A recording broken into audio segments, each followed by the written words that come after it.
भक्ति करनी ये मृगवारी सब ही प्रपंच विषय सब रूप निज सूरत कोई न से हटा प्रभु मैं लगाना ये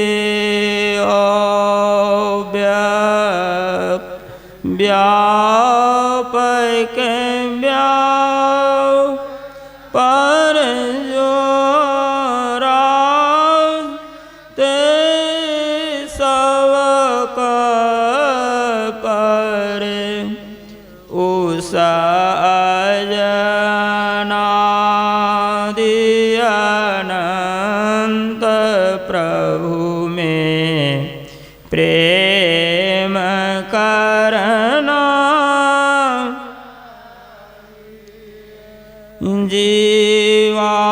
जीवात्मा प्रभु का सह जस नभ को देखी घट मठ प्रपंचन जव मिटा नहीं अंश कहना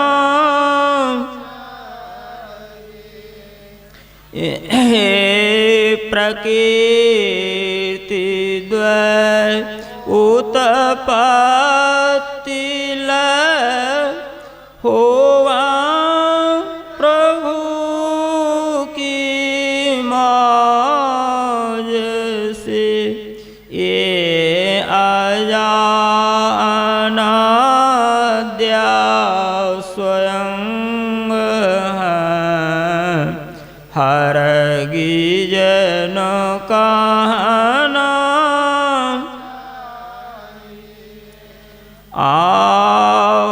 आवागम सम दुख दूजा जगत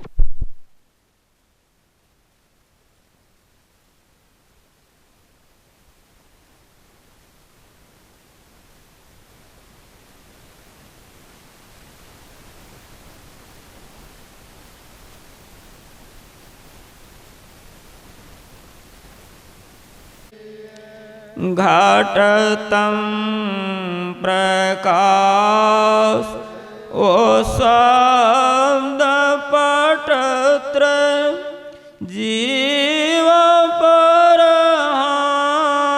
छार कर दृष्टि अरु ध्वनियो साधन ये हटाना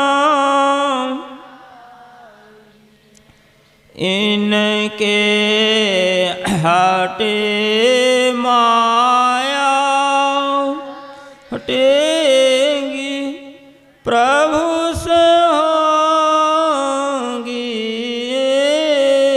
एकता फिर द्वैतता कुछ रहेगी आसमनन दृढ़ चाही पाखंड अरु अहंकार तजी निष्कपट हो अरु दीन हो सब कुछ समर्पण कर गुरु की सेवा करनी हिये सत्संग नित अरो ध्यान नित रहिए कर संलग्न हो व्यभिचार चोरी नशा हिंसा झूठ तजना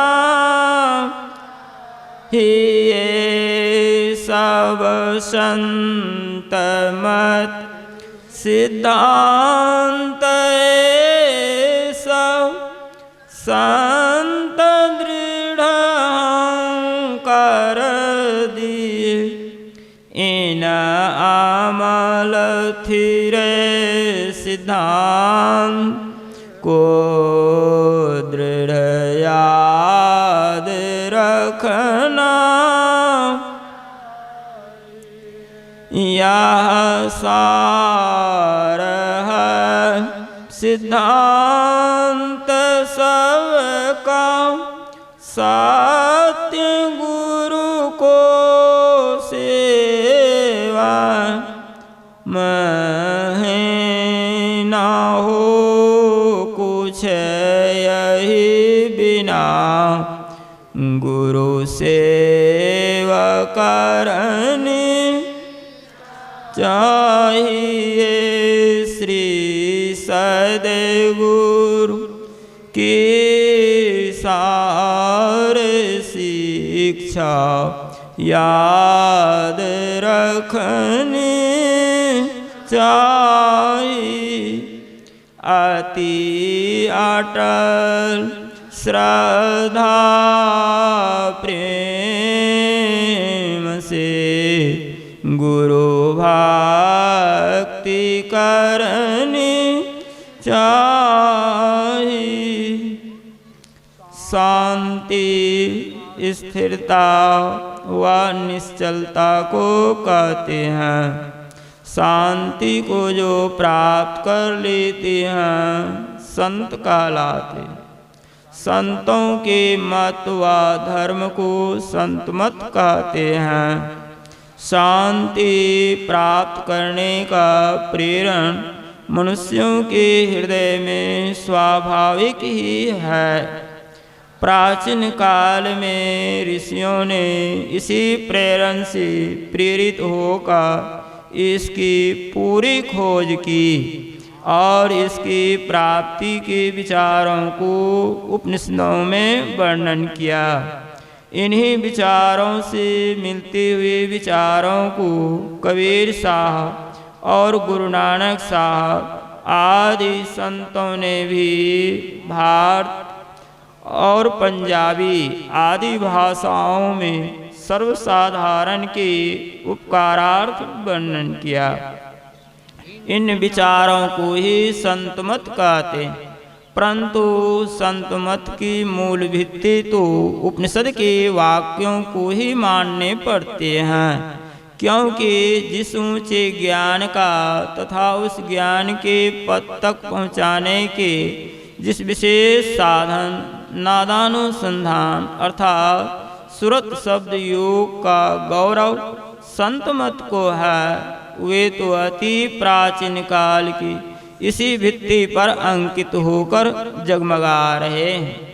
भिन्न भिन्न काल तथा देशों में संतों के प्रकट होने के कारण तथा इनके भिन्न भिन्न नामों पर इनके अनुयायियों द्वारा संत मत के भिन्न भिन्न नामकरण होने के कारण संतों के मत में पृथक्त्व ज्ञात होता है। परंतु यदि मोटी और बाहरी बातों को तथा पंथाई भावों को हटाकर विचारा जाए और संतों के मूल एवं सार विचारों को ग्रहण किया जाए तो यही सिद्ध होगा कि सब संतों का एक ही मत है। बोलिए प्रेम से श्री सद्गुरु महाराज की जय। अब हम लोग सामूहिक रूप से कुछ देर ध्यानाभ्यास करने की कृपा करेंगे। पूज्य बाबा पधारे हुए हैं, उनके इशारा पर हम लोग जयकार लगाएंगे। श्री सद्गुरु महाराज की जय।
श्री सद्गुरु महाराज की जय। सद्ग्रंथ पाठ सत्संग योग प्रथम भाग। वेद मंत्र।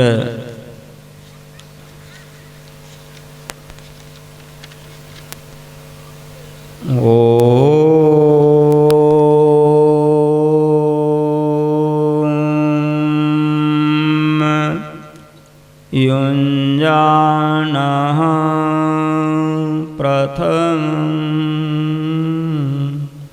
मनस्तत्त्वाय सवितादेयम्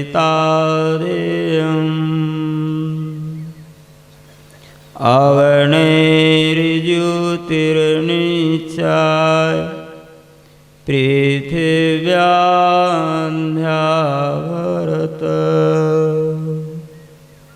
सारांश। वेद भगवान उपदेश करती हैं कि हे मनुष्य,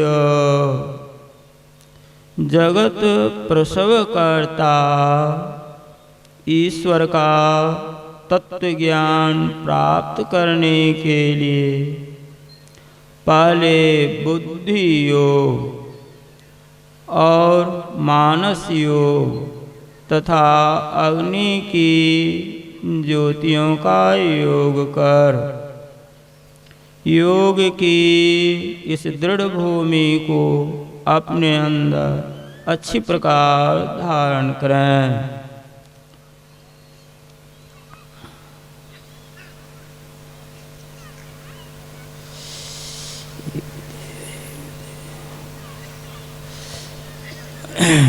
कठोपनिषद अध्याय 1 वल्ली 3। उत्तिष्ठते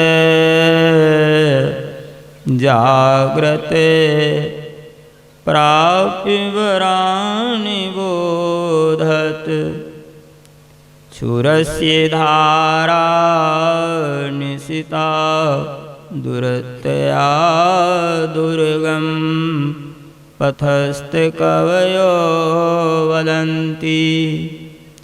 गीता प्रेस गौरवपुर भारतीय अनुवाद। अरे अविद्याग्रस्त लोगो, उठो, अज्ञान निद्रा से जागो और श्रेष्ठ पुरुषों के समीप जाकर ज्ञान प्राप्त करो। जिस प्रकार छुरी की धार तीक्ष्ण और दुस्तर होती है, तत्वज्ञानी लोग उस मार्ग को वैसा ही दुर्गम बतलाते हैं। भाग 2 संत कबीर साहब की वाणी, साखी संग्रह।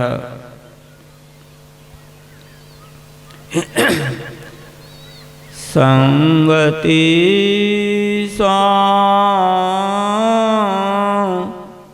सुख उपजै, कुसंगति दुख जो, कहे कबीर तहाँ जाइए, साधु संग जहाँ हो। कबीर संगति साध की, हरा और की ब्याज, संगति बुरी असाध की, आठों पहर उपाय। कबीर संगति साध की, जो की भूसी खा, खीर खार भोजन मिले, साकट संग न जा। कबीर संगति साध की, ज्यों गंधी का वास, जो कुछ गंधी दे नहीं, तभी वास। मथुरा भावे द्वारिका, भावे जा जगन्नाथ। साध संगति हरि भजन बिनु, कछु न आए हाथ। राम बुलावा भेजिया, दिया कबीरा रो।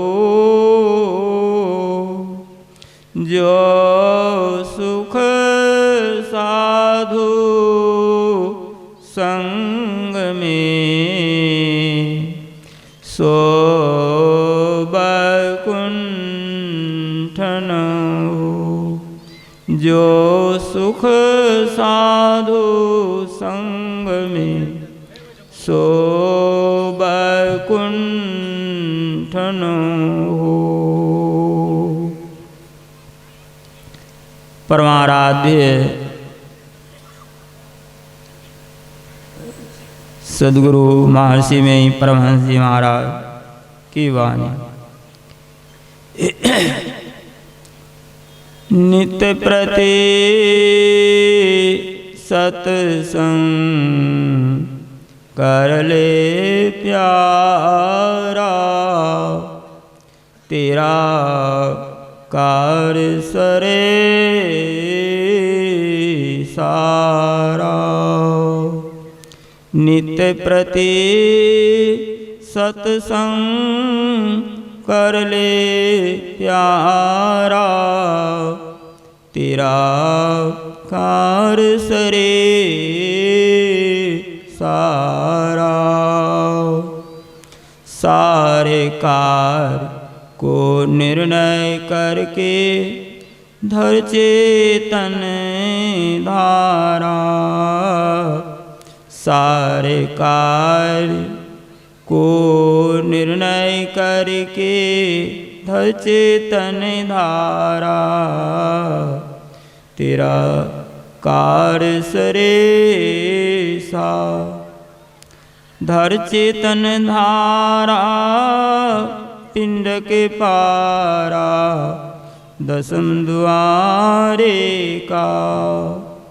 धर चेतन धारा पिंड के पार, दसम द्वारे का। ज्योति जग जावे अति सुख पावे, शब्द सहारे का। ज्योति जग जावे अति सुख पावे, शब्द सहारे का। तेरा कार्य सरे सारा, नित्य प्रति सत्संग कर ले प्यारा, तेरा कार्य सरे सा। लख बिंदु नाद तह त्रय बंदे के, सुनो सुनो में। लख बिंदु नाद तह त्रय बंदे के, सुनो सुनो में। ब्रह्मनाद का धरो सहार, आपन तन में। ब्रह्मनाद का धरो सहार, आपन तन में। नित्य प्रति सत्संग कर ले प्यारा, तेरा कार्य सरे सारा। श्री सद्गुरु महाराज की जय। पूज्य बाबा के अनुसार हम लोग सत्संग का जो है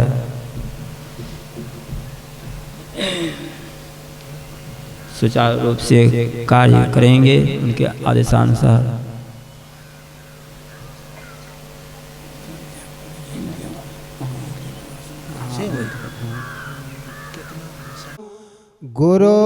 गुरुर्देवः महेश्वरः, गुरुर्साक्षात् परब्रह्म, तस्मै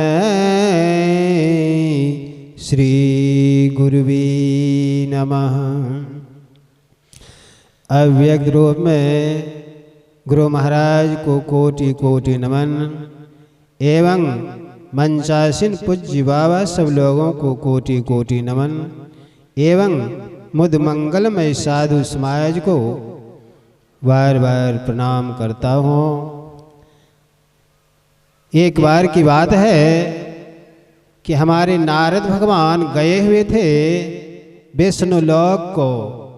तो विष्णु भगवान को देखते क्या है कि आसन मार करके और आंख बंद करके वे बैठे हुए हैं। नारद भगवान सोचने लग गए, अरे सारे सृष्टि के लोग सभी लोग तो इनका ध्यान पूजा करते हैं, लेकिन के एक इनका कर रहे हैं। अंदाज लगता है कि इनको भी कोई भगवान है। जब ध्यान तोड़ते हैं तब नारद भगवान प्रणाम पाते करते हैं और पूछते हैं विष्णु भगवान से, प्रभु एक बात मैं आपसे पूछना चाहता हूँ। तो कहते हैं पूछो। कहते सारे सृष्टि के लोग आपका जब तब ध्यान पूजा करते हैं, लेकिन के आप किन का ध्यान कर रहे थे,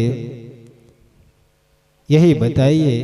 तो कहते हैं विष्णु भगवान, देखिए मैं ब्रह्म का ध्यान कर रहा था, जो सभाओं में ब्रह्म निवास है उसी का ध्यान कर रहे थे।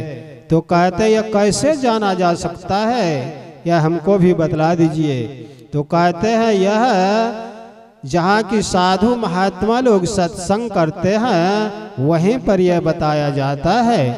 फिर जिज्ञासा उठे कि प्रभु सत्संग करने से, जाने से, सुनने से, करवाने से क्या फायदा होता है, इसके महिमा के बारे में कहिए। तो कहते हे नारद, मैं तो नहीं बताऊंगा, आप चले जाएं सुभद्रा नदी के किनारे पर और जिस किसी पर नजर पड़ेगा उससे पूछ लीजिएगा इसके महिमा के बारे में।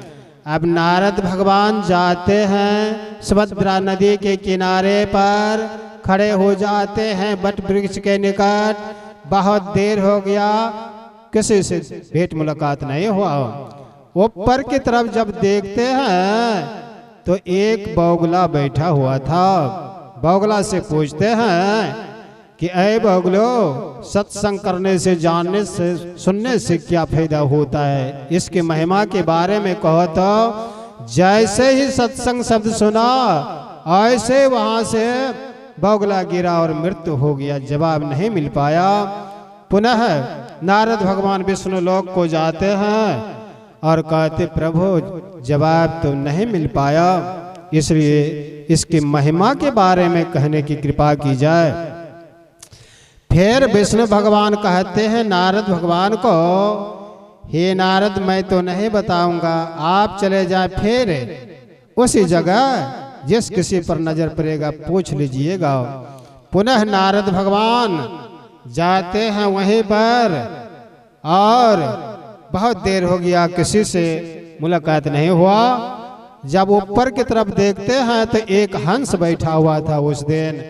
हंस से पूछते हैं, ए हंस जी महाराज, सत्संग करने से, जाने से, सुनने से, करवाने से क्या फायदा होता है, इसके महिमा के बारे में कहो। तो जैसे ही सत्संग शब्द कहा और वैसे ही हंस वहां से गिरा और मृत्यु हो गया, जवाब नहीं मिल पाया। पुनः नारद भगवान विष्णु लोक को जाते हैं और कहते प्रभु एक हंस बैठा हुआ था, जब मैंने उनसे पूछा तो वह भी गिरा, मृत्यु हो गया, इसलिए समझाने की कृपा की जाए इसके विषय में।